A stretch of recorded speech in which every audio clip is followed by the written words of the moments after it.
앵커브리핑 시작합니다. 1월 19일 내란 우두머리 혐의를 받는 윤석열 대통령이 구속됐습니다. 12.3 비상계엄 사태 발생 후 47일 고위공직자범죄수사처의 체포 나흘 만으로 현직 대통령 구속은 헌정사상 처음 있는 일입니다.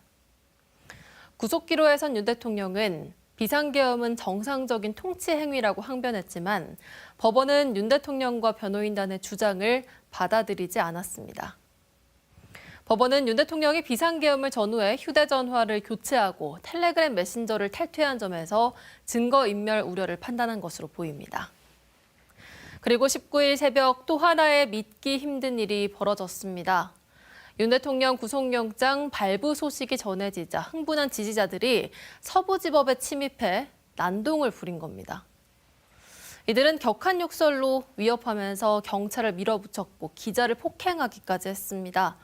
법원 정문과 유리창을 깨부수며 난입한 지지자들은 집기와 시설물을 파손했고 출입이 제한된 법원 7층 판사 사무실까지 뒤진 것으로 드러났습니다. 법치주의 최후 보루인 법원이 폭동으로 아수라장이 된 겁니다. 그럼 이 같은 상황은 어디서부터 시작된 일일까요? 바로 윤석열 대통령과 여당이 극우 지지자만을 바라보고 손을 잡은 순간일 겁니다.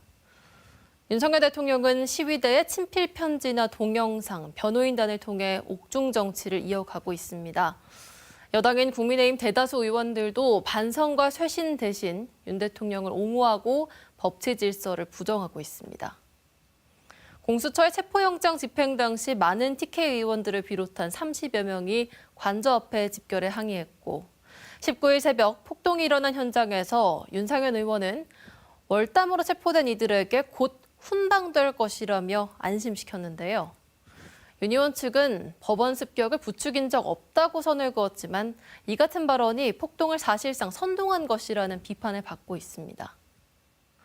그동안 윤 대통령 측은 9차례나 이의, 기피, 체포 적부심 등을 진행하며 국면 전환을 시도했지만 받아들여지지 않았습니다.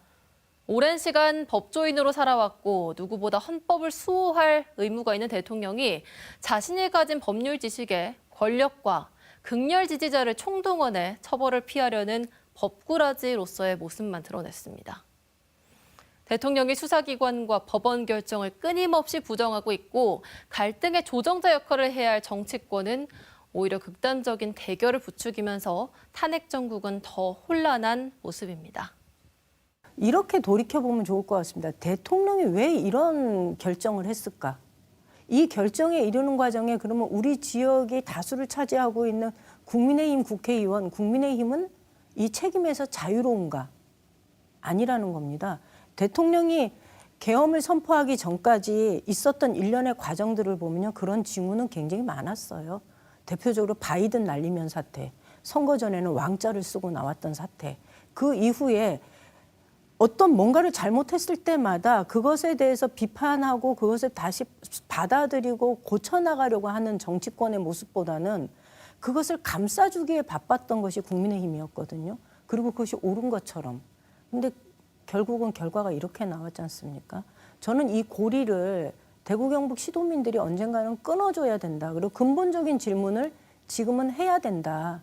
보수가 어떻게 되어야 국민들로부터 지지받고 대한민국의 이 성장을 끌어내는, 견인해내는 보수 본연의 가치를 발휘할 것인가에 대해서 근본적인 질문을 할 단계가 되었다고 봅니다.